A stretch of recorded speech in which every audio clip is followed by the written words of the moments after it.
Welcome to Think Big with Dan and Qasim. Join hosts Dan Melnick and Qasim Masood as they explore big ideas, limitless possibilities, and engage with visionaries, entrepreneurs, and thought leaders who dare to dream big, get inspired, motivated, and find practical tips for personal growth. Think big, dream bigger, and ignite your potential. Welcome to Think Big with Dan and Qasim. Today, our guest is Addison. Addison, let us know where you live and what you do. Yeah, thank you for having me. So I live in Dallas, Texas, and I am the owner and operator of 4 recipe websites, and I am in the final stages of getting ready to launch my product. I will be selling my gluten-free cookies. Great.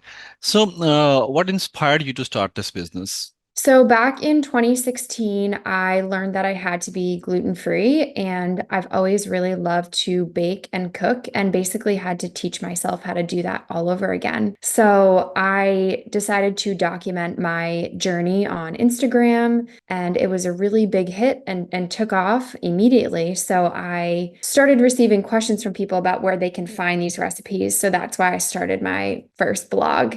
So it was really just a natural way to get started. I didn't set out thinking, this will be my full-time job someday, but I really wanted to connect with people who are gluten-free and people who are looking for, healthier recipes online. Great. How do you differentiate your business from other in the market? Yeah, so there are a lot of gluten-free people these days. The reason that mine is differentiated is I really pay attention to how easy a recipe is. So I'm a busy person. I don't have hours and hours to spend in the kitchen trying new recipes. So I really try to make my recipes approachable for someone who, doesn't have much cooking experience or doesn't have enough time to go out and buy all these crazy ingredients. So what I tell people is my recipes are easy, healthy, and delicious. And that's really what I come down to is how easy is this for somebody to make at home? Could they make it in their kitchen without me there? So I try to make the recipes seem very approachable and not scary, especially for people who don't normally cook. So these are really, really simple recipes. The other thing that I love to do is take childhood favorite recipes and make them gluten-free. So like for an example, I have hamburger helper, which is one of my favorite meals as a child, and I made that gluten-free. That's one of my favorite dinners to make. Just recently, I decided to make gluten-free cinnamon rolls for my family for Christmas. My mom had made them every Christmas growing up, and up until, a few years ago, I was eating them as well. But when I learned that I had to be gluten-free, I can no longer eat the cinnamon rolls on Christmas morning. So it took me 5 or 6 tries to get them right, but I finally figured out the correct gluten-free flour to use for those. So I really like to create, nostalgic throwback recipes, comfort food recipes, but in a gluten-free and healthier way. That's great. That's definitely mouth-watering to even think about the cinnamon rolls. Okay. So, what are the biggest challenges you are facing at this time? The biggest challenges right now, other than launching this new brand, is the rise of AI. I've been trying to utilize AI to help me, but the future of websites and blogging is very uncertain right now because people can go to AI and get a lot of their answers very quickly. Are they going to need blogs in the future? I'm not sure what that looks like. I have tried using AI to come up with recipes just to see, is my blog in jeopardy? And thankfully the AI recipes are not good right now, at least. So I don't feel too uncertain about that aspect of it. But I think with the rise of, ChatGPT, people are going to turn to that for a lot of their questions and information, and, blogging will look different. So right now it's trying to figure out what does that look like in the future, and why will people continue to come to my website or not come to my website, and how do I really differentiate myself so that people find value in what I'm offering? Yeah, that's a great point, I believe, because something very important that how to testify that whatever the GPT or some bot is saying it is correct or not, if it is good or even it is good or not. So I believe you can even play a good part in this field where you can let the bots know, or even you can make your own bot who knows what is delicious and what is not, what recipe could be good and what will not be good. So yeah, you can play a good role in this case, obviously. But okay, so what are your, in terms of what are your goals, short-term goals, like from 3 to 6 months, what are you looking for? So in the next 3 to 6 months, I will be focusing largely on this product that I'm launching. So that will take up a lot of my time. Like I said, I will be selling my gluten-free cookies on the market. So I am in the process of finishing building a Shopify site and getting all the content ready to go, sourcing ingredients, finishing up with a branding expert in packaging. So this is a very exciting time, but it will be a lot of my time in the next 3 to 6 months. So my biggest goals in that time period are to successfully launch this company and get a lot of brand awareness from day one. So being in the social media world and marketing world, I realize how important it is to have people see my brand and know, what is the brand vision and the brand promises and what can they expect when they eat one of these cookies. So in the next 3 to 6 months, successfully launch the brand. I really hope to get into some local coffee shops and restaurants and small markets. And then beyond that, I would love to get onto retail shelves someday. But because these are clean ingredient cookies, there's no preservatives, so they're not going to sit on a shelf for 6 months. They just can't because they're made with really great ingredients. So having some challenges there with how to creatively extend the shelf life of these cookies, but in the next 3 to 6 months, successfully launch this company. Great. So, but what's the life of this product at this time? What is the shelf life? Shelf life, yeah. Yeah, so I've only done at-home testing. I haven't gone to a lab, but that is the next step, is to do an accelerated shelf life study. So I'll send the samples off to a lab. They will accelerate and test them. So within a couple months, I should know, are these going to last a year or only 6 months or only 1 month? So I have samples in my home kitchen that have, they're on my kitchen counter. They've lasted 2.5 months with no mold. But I'm trying to figure out, are they still safe to eat? I don't know. I can't see mold. I can't taste mold, but food safety is highly, highly important to me. So getting the accelerated food lab test is kind of the next step. The cookies are really, really great in the fridge and in the freezer, so that naturally extends the shelf life as well. So I have some in my fridge that are, 2 to 3 months old, and they still look and taste great. So a couple months as of now, retail, I'd probably have to get them more to the 3 to 6 month shelf life if they want to be on a retail shelf. Makes sense. So, if there's a problem about the shelf life, then I believe this will be more good if you are going to sell it more efficiently via e-com, I believe, where you are just making fresh things and you're selling out directly. Like maybe retail can be your a little bit long-term goal. Don't you think so?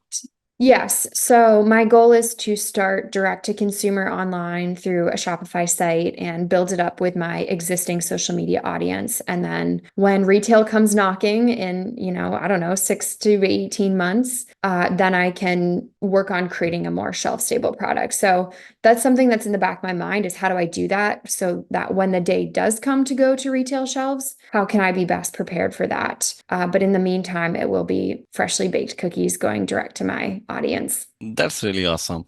And how you are marketing your product, like as you said, you are using social media platforms as well, but like whatever else you are utilizing to market your product. So the main driver right now is social media marketing. I post every day on my Instagram and Facebook and TikTok. TikTok is a big one recently, especially with the launch of the TikTok shop. So people can now buy things directly through TikTok. So my goal is to go hard on the social media marketing. And it's really cool because I have this background and I'm an influencer myself. I have influencer friends who I know that I can send these cookies to and they will post on my behalf. So that is the goal to start. My second goal in terms of marketing is to partner up with a celebrity or a professional athlete to help spread the word about these cookies because, like I said, they're made with much better for you ingredients, working with an athlete would be perfect, because athletes have to perform at such a high level. They care about the things that go into their body. They're working so hard, they probably don't have time to bake cookies. And the cookies that they would bake, probably wouldn't be healthy anyway. So if I could partner with someone with a massive following or influence in that world, that would be great.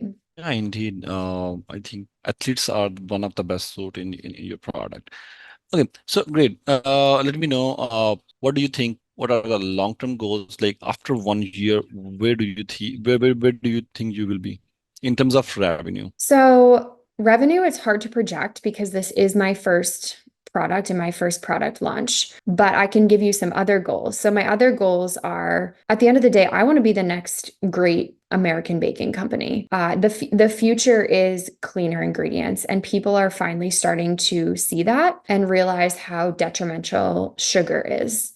So these cookies are refined sugar-free. So there's no processed sugar in them. They are naturally sweetened with coconut sugar. So they are much lower on the glycemic index. They don't spike your blood sugar like white sugar does. It really is a much better for you product. So I want to be, the next Betty Crocker. I want to be a household name, and I want people, not because this isn't an ego thing. I don't, it's not about me. This is about creating better options for people, because you shouldn't have to choose between something that tastes good and something that's good for you. So these cookies are the intersection of that. They taste great. And I've had hundreds of taste testers at this point, even people who do not care about gluten-free. They don't care about their health necessarily, and they love them. And, they say, wow, this is a really great cookie. And that's what I want, is I want these to be really great cookies, not, oh, this is a good for gluten-free or good for a healthier product. No, these are good cookies, period. End of story. So in the next year or so, I will be launching a few other flavors. I'm just launching with the classic chocolate chip. I would also like to get into other related products, baking products. I would love to go on Shark Tank. That is a huge goal of mine. I already have my outfit picked out for Shark Tank. So I really want to get on Shark Tank. I do really want to get on the shelves of, Whole Foods and Sprouts and Central Market and those better for you grocery stores. And I would love to hire a team to work with me. So those are my longer term goals, but I have really, really big dreams for this company. That's really awesome. And have you ever tried to record the reactions of people who ever taste your cookie? Yes, I'm glad that you asked that. So for Christmas this past year, I baked 22 cookies for all of my family members that got together on Christmas Eve, and I filmed a lot of them trying them. And so I will utilize that content on my social media, but it was a really big hit with everybody in my family. And, they're my family. They'll love me no matter what. But I mean, these were, they really loved them, which was great to see, because 95% of my family is not gluten-free. And the fact that they really, really liked them was, a huge testament to the cookies themselves. I went through 25 different recipe variations to come up with this final cookie. So I have experimented with different gluten-free flours, and should I make them vegan? Should I make them not vegan? What type of chocolate? How long should I bake them? How big should I make them? Just so many different, and I've finally settled on recipe number 25, and I'm just in love with these cookies. So my goal is to demo the cookies in stores and really connect, and at farmers markets, and connect with the consumer one-on-one. If they allow me to, I will film their reactions and utilize that on social media as well. Yeah, obviously, obviously they will allow you for sure. So, have you ever tried on kids? Like, have you ever checked how kids like your product? Have I tried competitors? Kids, children. Oh, kids. Yes. Yeah, my younger cousins, they really liked them. And this is something that this is a product that I see for moms with young kids who want to give their kids a healthier option. And Yeah. the last thing kids need is sugar. Kids have an energy and life as it is. They don't need Yeah. to be bouncing off the walls. And, kids are they're in such a position where they're growing and learning every day. And I would Yeah. hate for it to just be loaded with sugar and preventing them reaching their full potential. I ate a ton of sugar growing up. I was a very, very picky eater. I loved unhealthy sweets. And so I feel for the moms out there that want to give their kids something that is better for them, but also tastes great. So I have tried these on kids. They really like them. They don't, and I don't give the cookies to the kids and say, these are better for you. I just say, here's a cookie, why don't you try it? And I've had really, really positive feedback, which has been great to see. That's great. That's great. So, what would be the biggest piece of advice for the ones who are going to follow your footprints? Because there are a lot of new young enthusiasts who are going to start their own setup. They are young entrepreneurs who are coming in the market every day. So, what you will advise them they should take care when they are starting business? So the biggest thing is be fearless. There are so many things that you could be fearful of. What if it doesn't work out? What if I make no money? What if I lose money? What if nobody buys this? What if?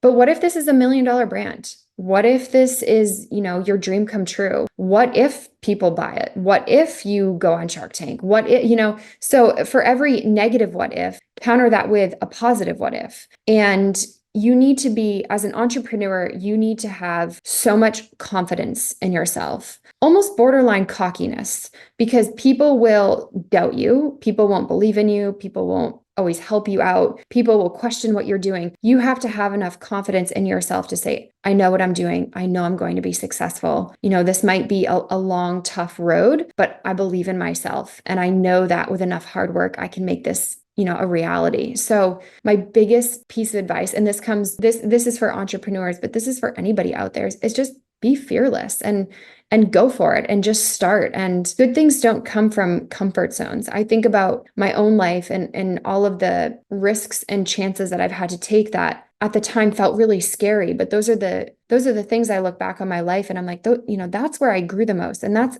where I ended up being the most successful. I was a Division I college athlete, and I was told that I wasn't good enough to be a Division III athlete. And I took a chance on, I should say this D1 coach took a chance on me. And, by the time I had graduated, I was playing every minute with a full ride. And that's not because I'm the best soccer player in the world. That's because I worked harder than I've ever worked before. And I took that risk. And then a couple of years ago, I moved halfway across the country from a small hometown in Maine to the huge Dallas, Texas, and I didn't know a single person. And that could have been very scary. I could have stayed at home in my comfort zone in Maine and never really pushed myself and grew out of that little bubble. But I decided to take a chance and take a risk. And I thought, what if I hate it? What if I don't make friends? What if it's uncomfortable? What if I'm lonely? What if? And I can tell you that was the best decision ever. I love it here. I'm thriving here. My business is thriving here. The people I've met here are amazing. So when I look back on my life, I think the biggest times that I took a very risky, scary move have paid off the most. So go out there, take a risk, be fearless. Life is too short to let fear hold you back. That's beautiful. That was a beautiful advice. Thanks for this advice. Now let the people know how they can reach you, how they can reach Organically Addison. Yes. So I am at Organically Addison on Instagram, Facebook, TikTok, and Pinterest. And then my new company is Sweet Addisons. And on Instagram, that is sweet.addisons. On Facebook, it is Sweet Addisons, and then it is sweetaddisons.com. So I will be launching these cookies for sale in early 2024, and I can't wait for you to try them. Thanks, Addison. It was really nice to talk to you, and I believe your product is also very yummy. So thanks for joining us today. Have a good day. Thank you so much for having me. Have a good one. Thank you, Addison. Bye-bye. Bye.